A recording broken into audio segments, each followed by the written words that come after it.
नमस्कार साथियों, स्वागत है आपका अपने YouTube चैनल ज्ञानशाला में। आज मैं आपके लिए करंट अफेयर्स के कुछ एमसीक्यू लेकर आया हूं और एमसीक्यू क्या मैं आपके लिए डिटेल में ये क्लास रहेगी। तो आइए शुरू करते हैं। तो पहला प्रश्न है कि ब्रिक्स के बारे में। ब्रिक्स ब्रिक्स क्या कहता है? हाँ भाई, ब्रिक्स समूह में हाल ही में जो शामिल होने वाला जो देश है वो कौन सा है? जापान है, सऊदी अरब है, जर्मनी है या दक्षिणी कोरिया है? तो ये सबको बताया क्या हो जाएगा? सऊदी अरब हो जाएगा। तो इसके बारे में हम ब्रिक्स के बारे में थोड़ी सी जानकारी ले लेते हैं। ब्रिक्स 5 देशों का एक संगठन है। ब्राजील, रशिया, इंडिया, चाइना और साउथ अफ्रीका, ये पांचों देश तो क्या है? संस्थापक देश है। ठीक है। इसके अलावा 2024 के अंदर 5 देश और शामिल हुए, जिसके अंदर सऊदी अरब है, ईरान, यूएई, इजिप्ट और इथोपिया, ये 5 देश और शामिल हुए हैं। और इनका क्या रहता है?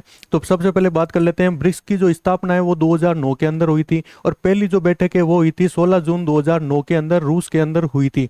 अब बात कर लेते हैं, इसका मेन उद्देश्य है आर्थिक सहयोग को बढ़ावा देना, व्यापार, निवेश मतलब इन्वेस्टमेंट वगैरह, और विकास और वैश्विक मुद्दों पर क्या करना? समन्वय करना। और बात कर लेते हैं दुनिया की लगभग 45%, ठीक है, ये जनसंख्या है और लगभग 30% जो भूभाग है वो ब्रिक्स देशों के पास है। बात कर लेते हैं जीडीपी के बारे में। तो ये दुनिया का 25% जीडीपी अपने अंदर रखता है। तो ये थोड़ी सी जानकारी आपको ब्रिक्स के बारे में होनी चाहिए। आगे हम बात कर लेते हैं। अगला प्रश्न क्या कहता है? हाँ भाई, ये मैप के अंदर आपको ब्रिक्स देश दिखाए गए हैं। और अगला प्रश्न क्या कह रहा है? आईएमएफ का मुख्यालय कहाँ स्थित है? तो न्यूयॉर्क, जेनेवा, वाशिंगटन डीसी या पेरिस? तो इसका हो जाएगा सही आंसर वाशिंगटन डीसी के अंदर। तो आईएमएफ क्या करता है? देखो, आईएमएफ लोन देने का कार्य करता है। इसका फुल फॉर्म है अंतर्राष्ट्रीय मुद्रा कोष। ठीक है। ये क्या करता है? सबसे पहले बात कर लेते हैं इसकी स्थापना की। 27 दिसंबर 1945 को इसकी स्थापना हुई थी। और कहाँ हुई थी भाई? वाशिंगटन डीसी, संयुक्त राज्य अमेरिका के अंदर हुई थी। और इसमें सदस्य देश 190 प्लस हैं। और बात कर लेते हैं ये क्या करता है? ऋण देता है। ऋण कैसे देता है? मान लो कोई देश आपातकाल स्थिति में हो तो ये ऋण देने का काम करता है। हालांकि वर्ल्ड बैंक भी ऋण देता है, मतलब लोन देता है, लेकिन वो क्या करता है? विकास कार्य के लिए देता है और ये इमरजेंसी में लोन देता है। ये थोड़ा सा आप याद रखना। और भारत का कोटा के बारे में बात करें तो ये है 2.75%। देखो, कोटा क्या होता है कि इसमें जिसका जितना कोटा होगा ना उसका उतना ही मतदान होता है। जैसे अमेरिका का सबसे ज्यादा कोटा इस आईएमएफ के अंदर है। ठीक है, ये थोड़ा सा आप याद रखना। बात कर लेते हैं कि भाई आईएमएफ और वर्ल्ड बैंक में क्या अंतर है। तो इसको इंटरनेशनल मॉनेटरी फंड कहा जाता है और वर्ल्ड बैंक तो सबको पता है वर्ल्ड बैंक है। दोनों की स्थापना सेम सन में हुई थी। और ये आर्थिक संकट में मदद करता है आईएमएफ, और ये वर्ल्ड बैंक क्या करता है? विकास कार्य के लिए अंदर, जैसे सड़क हुआ, स्वास्थ्य हुआ या गरीबी हटाने के लिए कुछ ये लोन देता है। बात कर लेते हैं इसके बारे में। ये इन दोनों का जो मुख्यालय है वो वॉशिंगटन डीसी के अंदर यूएसए के अंदर है। इसलिए यूएसए का जो प्रभुत्व है वो इनके कारण सबसे ज्यादा माना जाता है। बात कर लेते हैं अगला प्रश्न क्या कहता है? भारत का चुनाव आयोग किस अनुच्छेद के तहत स्थापित है? ये चर्चा में रह गया है और इससे संबंधित एक प्रश्न आपको देखने को मिलेगा। तो अनुच्छेद 324, ठीक है, अनुच्छेद 324, इसके अंदर भारत का चुनाव आयोग क्या किया गया है? स्थापित किया गया है। अगला प्रश्न देखो, G20 शिखर सम्मेलन 2023, ठीक है, तो इसकी मेजबानी 2023 में किसने की थी? तो 2023 में की थी भारत ने। ठीक है, भारत ने की थी। बाकी हम बात कर लेते हैं कौन से कब किया था। 2023 में भारत ने की थी, 24 में ब्राजील ने की थी, 25 में दक्षिणी अफ्रीका ने, साउथ अफ्रीका ने की थी। और इसमें एक मामला भी आया था पुतिन साहब का। ठीक है, ये भी आपको थोड़ा सा पता रहना चाहिए। 2026 में अमेरिका करेगा और 2027 के अंदर यूनाइटेड किंगडम करेगा, यूके करेगा। ठीक है, ये थोड़ा सा आप याद रखना, आगे आने वाले प्रश्नों में आपको मिलेगा। अगला है मिशन शक्ति किस क्षेत्र से संबंधित है? देखो, जो मिशन शक्ति है ना वो संबंधित है अंतरिक्ष से। अंतरिक्ष से कैसे है? चलो मैं आपको बता देता हूँ। ये मिशन शक्ति के अंतर्गत क्या किया गया? 27 मार्च 2019 को यहाँ से मिसाइल छोड़कर, ठीक है, अंतरिक्ष में जो सैटेलाइट वगैरह घूमती है ना उनको, लाइव सैटेलाइट को निशाना बनाया गया था। इसका उद्देश्य क्या है? एंटी सैटेलाइट की क्षमता का परीक्षण करना। और ये किसने किया था भाई? डीआरडीओ ने किया था। और भारत अंतरिक्ष क्षेत्र में उपग्रह को नष्ट करने वाला चौथा देश बन गया। तो चौथा देश बनाए तो इसका मतलब पहला कौन था? पहला था यूएसए। फिर रसिया, चाइना, और चौथे नंबर पर कौन हो गया भाई? इंडिया हो गया। मतलब हम सैटेलाइट को भी मार सकते हैं, मतलब उसको मारक क्षमता विकसित की गई है। किसके द्वारा की गई है? डीआरडीओ के द्वारा की गई है। ठीक है, ये भी थोड़ा सा याद रखना भाई। अगला प्रश्न देखो, विश्व पर्यावरण दिवस कब मनाया जाता है? एकदम आसान सा प्रश्न है, 5 जून को मनाया जाता है। ये अभी आने वाला ही है 5 जून, तो ये प्रश्न मैंने इसलिए ले लिया। अगला है, भारत की पहली बुलेट ट्रेन परियोजना किन दो शहरों के बीच में है? तो सबसे पहले जो ट्रेन चलेगी ना, वो चलेगी आपके मुंबई और अहमदाबाद के बीच में। ठीक है, ये थोड़ा सा याद रखना, बुलेट ट्रेन मुंबई और अहमदाबाद के बीच में चलेगी। इस परियोजना का नाम क्या है? Mumbai Ahmedabad high speed rail corridor. ठीक है, इसका भी पूछा जा सकता है। मार्ग मुंबई से अहमदाबाद, इसकी जो लंबाई है वो 508 किलोमीटर है, और अधिकतम जो स्पीड रहेगी वो 320 किलोमीटर प्रति घंटा रहेगी। और इसके अंदर कितने स्टेशन आएंगे? 12 स्टेशन आएंगे। और इसमें सहयोग कौन कर रहा है? ये बुलेट ट्रेन बनाने में सहयोग कौन कर रहा है भाई? जापान कर रहा है। और वित्तीय सहायता कौन दे रहा है? जेआईसीए दे रहा है, जापान इंटरनेशनल कोऑपरेशन एजेंसी, ये हमें वित्तीय सहायता दे रहा है। और इसमें कार्यान्वयन एजेंसी, मतलब यहाँ पर इसको ठेका किसको दिया गया है? कार्यान्वयन कौन करेगा? तो एनएचएसआरसीएल इसका कार्यान्वयन करेगा। तो यहाँ से भी आपके प्रश्न आ सकता है, तो थोड़ा सा इसको भी याद रखते हुए चलना। अगला प्रश्न देखो, इसरो, आईएसआरओ, इसका मुख्यालय कहाँ स्थित है? तो इसका मुख्यालय कहाँ स्थित है भाई? बेंगलुरु के अंदर स्थित है। देखो श्रीहरिकोटा मत कर देना, ये हमारा प्रक्षेपण केंद्र है। प्रक्षेपण क्षेत्र वो होता है जहाँ से मिसाइलों को लॉन्च किया जाता है। ठीक है, अब इसके बारे में थोड़ा देख लेते हैं। स्थापना, ठीक है, 15 अगस्त 1969 को इसकी स्थापना की गई थी। देखो 1869 ये गांधी जी का जन्म दिवस है, और बराबर 100 साल बाद में, ठीक है, 1969 को इसरो की स्थापना की गई थी। 15 अगस्त याद रह जाएगा भाई, 15 अगस्त को देश स्वतंत्र हुआ था। इसका मुख्यालय बेंगलुरु के अंदर है, और इसके जनक कौन है? डॉक्टर विक्रम साराभाई है। प्रक्षेपण केंद्र, मतलब प्रक्षेपण केंद्र वो होता है जहां से रॉकेट वगैरह मिसाइल वगैरह लॉन्च की जाती है, वो श्रीहरिकोटा है। ठीक है, ये थोड़ा सा कंफ्यूज मत हो जाना।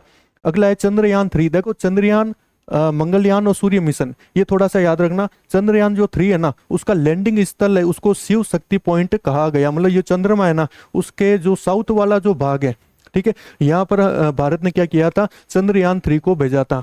अगला क्या है? भारत का पहला जो मिशन मंगल है, उसमें मंगलयान, ये थोड़ा सा याद रखना भाई, 2014 के अंदर किया गया था। और ये एक ऐसा मिशन था जिसमें सबसे कम लागत में हुआ था। बाकी जो अमेरिका वगैरह, उन्होंने जो रशिया वगैरह ने भेजे ना, उसमें हजारों करोड़ रुपए का खर्चा आया, और अपना मात्र 600 करोड़ के अंदर काम हो गया था। बात कर लेते हैं सूर्य मिशन। तो सूर्य पर भी हमने मिशन भेजा है, उसका नाम क्या है? आदित्य L1। भारतीय जीपीएस बनाया है, ये भी थोड़ा सा याद रखना, जिसका नाम क्या है? नाविक। और सबसे विश्वसनीय रॉकेट PSLV है, और सबसे शक्तिशाली रॉकेट है LVM-3। ठीक है, ये थोड़ा सा आप याद रखते हुए चलना। अगला प्रश्न देखो क्या कह रहा है, ऑपरेशन गंगा किससे संबंधित था?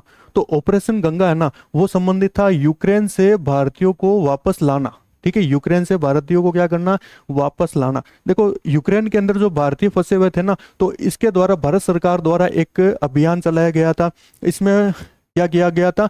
रूस यूक्रेन का जो युद्ध 2022 के अंदर हुआ था ना, उसके दौरान ये चलाया गया था। और इसके साथ ही जो यूक्रेन के साथ जो पड़ोसी देश है, कौन कौन से? रोमानिया, पोलैंड, हंगरी और स्लोवाकिया, यहाँ से भारतीय छात्रों को वापस लाना ऑपरेशन गंगा का मेन उद्देश्य था। अगला है, भारत का राष्ट्रीय जलीय जीव कौन सा है? तो ये कौन सा हो जाएगा? गांगेय डॉल्फिन, या गंगा नदी के अंदर जो डॉल्फिन है वो राष्ट्रीय जीव घोषित किया गया है। अगला है, हाल ही में AI क्षेत्र में सबसे अधिक चर्चा किस तकनीक पर रही थी? तो सबसे अधिक जो AI क्षेत्र है ना, वो ChatGPT है। हालांकि और भी है, नोटबुक LM है, क्लाउड है, ये भी आपके है, लेकिन सबसे ज्यादा जो चर्चा में है ना, वो है ChatGPT। ठीक है, अगला प्रश्न देखो, भारत का राष्ट्रीय खेल आधिकारिक रूप से कौन सा है? देखो आधिकारिक रूप से भारत का कोई भी राष्ट्रीय खेल नहीं है, हॉकी मत कर देना। तो कोई भी राष्ट्रीय खेल घोषित नहीं है, ये थोड़ा सा याद रखना। अगला प्रश्न है, संविधान दिवस, मतलब संविधान दिवस कब मनाते हैं? जब संविधान बनेगा। और संविधान कब बना भाई? 26 नवंबर को बन गया था। ठीक है, 26/11 या 26 नवंबर को संविधान बन गया था। अगला प्रश्न है, एक राष्ट्र एक राशन कार्ड, ये योजना किस मंत्रालय से संबंधित है? तो ये समान देखो, गृह मंत्रालय से है नहीं, वित्त मंत्रालय से है नहीं, कृषि से होगा नहीं, क्योंकि राशन कार्ड नाम आ गया ना, तो इसके अंदर खाद्य और सार्वजनिक वितरण मंत्रालय ये हो जाएगा, और उपभोक्ता के जो मामले हैं ये हो जाएगा। Option B is the correct answer. अगला प्रश्न देखिए, भारत का सबसे बड़ा बंदरगाह कौन सा है? तो सबसे बड़ा जो बंदरगाह है वो है आपके जवाहरलाल नेहरू पोर्ट। ठीक है, ये सबसे बड़ा जो पोर्ट है या बंदरगाह है। याद कैसे रखोगे? भारत के प्रथम प्रधानमंत्री के नाम से ही इसको रखा गया है। अगला देखिए, देखो ये जवाहरलाल नेहरू पोर्ट ट्रस्ट बनाया गया है। ठीक है, हाल ही में आरबीआई कि मौद्रिक नीति की बैठक कब घोषित की गई है? तो मौद्रिक नीति की जो बैठक है वो 5 जून को घोषित की गई है। ये थोड़ा सा याद रखना, ये करंट का एक सवाल आपके रह सकता है। भारत का खुदरा महंगाई अप्रैल में लगभग कितनी थी? तो अप्रैल के अंदर इसकी जो थी वो कितनी थी? 3.48%। ठीक है, 3.48% ये रही थी। अगला देखो, क्वाड क्वाड के अंदर 4 देश हैं। क्वाड के अंदर जो फॉरेन मिनिस्टर की जो मीटिंग है वो अब ये होने वाली कहाँ पर है? तो वो होने वाली है नई दिल्ली के अंदर। कहाँ होगी भाई? नई दिल्ली के अंदर होने वाली है। बात कर लेते हैं क्वाड के अंदर कौन कौन से देश शामिल है, तो ये याद होना चाहिए। ये शामिल है भारत, अमेरिका, जापान और ऑस्ट्रेलिया। ये 4 देश क्वाड के अंदर सम्मिलित है। अब क्वाड के बारे में थोड़ी सी जानकारी ले लेते हैं। देखो, भारत, जापान, ऑस्ट्रेलिया और यूएसए, ये 4 देश क्वाड के अंदर सम्मिलित है। इसका मेन मकसद क्या है? इसका मेन मकसद है, सबसे पहले बात कर लेते हैं, quad is not military alliance. ये मिलिट्री अलायंस नहीं है, ये थोड़ा सा याद रखना। दूसरा क्या है, इसका जो फोकस है वो पीस, सिक्योरिटी, ठीक है, stability in Indo Pacific region. जो इंडो पैसिफिक जो रीजन है ना, यहाँ पर शांति स्थापित करना, सहयोग करना, ये इनका मेन उद्देश्य है। लेकिन सबको पता है जो क्वाड है, ठीक है, ये चाइना को काउंटर करने के लिए बनाया गया है। बात कर लेते हैं, इसकी जो पहली मीटिंग है वो 2007 के अंदर हुई थी, और बाद में 10 साल बाद में इसको रिवाइड किया गया था, मतलब रिवाइव किया गया था भाई, हम और भी आगे हम मीटिंग करेंगे। मतलब इसमें 10 साल का गैप आ गया, बाद में वापस गैप आ गया। अब देखो 2026 के अंदर क्या होता है ना, ये 10-10 साल से तो आप मीटिंग वगैरह कर रहे हो, तो चाइना को कैसे काउंटर करोगे? और अभी ट्रम्प साहब तो जाकर आए हैं चाइना के अंदर, ये G2 की बात कर रहे हैं, चाइना ने उनको साइड में कर दिया, तो वापस से क्वाड अब जिंदा होने वाला है। ठीक है, तो इसकी बैठक आपके नई दिल्ली के अंदर होगा। अगला प्रश्न देखो, थोड़ा सा ये जानकारी है, इसकी स्थापना हुई थी 2007 में, पुनः सक्रिय हुआ था 2017 के अंदर, 10 साल का गैप आ गया। अब वापस मीटिंग कब हो रही है? 2026 के अंदर। देख लो, भारत, अमेरिका, जापान, ऑस्ट्रेलिया, 4 इसके सदस्य देश है। आगे हम बात कर लेते हैं, अगला प्रश्न क्या कहता है, यूएस चाइना टेंशन में रेयर अर्थ मिनरल किस क्षेत्र के लिए महत्वपूर्ण है? देखो, रेयर अर्थ मिनरल वे मिनरल होते हैं जो कि बहुत ही कम जगह पर पाए जाते हैं, जैसे कि चाइना। ठीक है, इसलिए तो अमेरिका को भाव नहीं दे रहा है चाइना, है ना। तो ये एआई, ईवी और डिफेंस, देखो आने वाला जो टाइम है ना वो एआई का है और ईवी का भी है, मतलब इलेक्ट्रिक व्हीकल और डिफेंस। ठीक है, तो इनमें चाइना बढ़त बना रखा है, ये थोड़ा सा याद रखना। ठीक है, तो ये जो रियर अर्थ मिनरल है वो किससे संबंधित है भाई? ये एआई और ईवी और डिफेंस से संबंधित है, और इसमें चाइना क्या है भाई? सबसे ज्यादा इंपॉर्टेंट है। अगला प्रश्न क्या है, ताइवान किस टेक्नोलॉजी सेक्टर के लिए फेमस है? तो ये फेमस है सेमीकंडक्टर के अंदर। सेमीकंडक्टर क्या होता है? एक अर्धचालक होता है जो कि सिलिकॉन और जर्मेनियम, ठीक है, 2 महत्वपूर्ण धातु है, सिलिकॉन और जर्मेनियम, इनसे बना होता है। इसका यूज किसके अंदर होता है? स्मार्टफोन हो गया, लैपटॉप, एलईडी लाइट, ठीक है, solar panel, electric car, AI chip और डिफेंस टेक्नोलॉजी के अंदर इसका यूज होता है। देखो, जो भी आप सर्किट देखते हो ना, पावर सर्किट, वो जो ग्रीन कलर का होता है वो आपके सेमीकंडक्टर ही होता है। वो इस तरीके की चिप होती है, आपने सब जगह देखा होगा, मेमोरी कार्ड के अंदर होता है, कंप्यूटर के अंदर, रैम के अंदर, हर चीज के अंदर जो इलेक्ट्रिक सामान होता है उन सब के अंदर आपको मिलेगा। अगला देखो, इंडिया के लिए चाइना फर्स्ट स्ट्रेटजी का महत्वपूर्ण सबसे बड़ा फायदा क्या है? देखो, चाइना फर्स्ट का मतलब क्या हुआ? देखो, जो बाहर से जो कंपनी आती है, जैसे अमेरिका से कोई कंपनी आ रही है, वो क्या करेगी? चाइना के अंदर अपना इन्वेस्टमेंट करती है। चाइना फर्स्ट का मतलब हो गया, मतलब चाइना +1 का मतलब हो गया कि वो चाइना में तो इन्वेस्टमेंट करेंगे लेकिन भारत में भी वो करने वाले हैं। ठीक है, तो इसमें भारत को भी फायदा हो गया। जैसे एप्पल कंपनी है, उन्होंने पहले चाइना में किया था, तो चाइना से मान लो उनकी नहीं बैठती है तो वो भारत के अंदर भी कर सकते हैं। तो इसका सबसे महत्वपूर्ण फायदा क्या है? मैन्युफैक्चरिंग बढ़ेगा, मतलब यहाँ पर मैन्युफैक्चरिंग होगी। अभी आप एप्पल के जो प्रोडक्ट देखते हो उस पर लिखा होता है ना मेड इन इंडिया, तो मैन्युफैक्चरिंग बढ़ गया, और मैन्युफैक्चरिंग होगा तो कंपनियां इन्वेस्टमेंट करेगी, और इन्वेस्टमेंट होगा तो जॉब भी बढ़ेगी। तो सबसे महत्वपूर्ण चीज हो जाएगी मैन्युफैक्चरिंग और जॉब, ये थोड़ा सा याद रखते हुए चलना। अगला प्रश्न देखो क्या है, करंट अकाउंट डेफिसिट किससे संबंधित है? देखो ये संबंधित है बाहरी व्यापार और भुगतान संतुलन से। मतलब अगर हम आयात करते हैं ज्यादा और निर्यात करते हैं कम, ठीक है, हम ज्यादा खरीदते हैं और कम बेचते हैं, तो ये डेफिसिट होता है, मतलब हमको घाटा होता है। इसका मेन क्या हो जाएगा, देखो डिटेल में अपन देख लेते हैं। इसका पूरा नाम है करंट अकाउंट डेफिसिट, ठीक है, चालू खाता घाटा। ठीक है, जब कोई देश है ना वो विदेश से ज्यादा खरीदता है, मतलब खरीद रहा है, मतलब आयात ज्यादा कर रहा है, और कम बेचता है, मतलब निर्यात कम करता है, तो ये होता है चालू खाता घाटा। ठीक है, ये थोड़ा सा याद रखना है। तो दोस्तों बताइए वीडियो कैसी लगी। अगर वीडियो अच्छी लगी तो वीडियो को लाइक कीजिए, चैनल को सब्सक्राइब कीजिए। तो मिलते हैं अगली क्लास में, तब तक के लिए जय हिंद, जय भारत।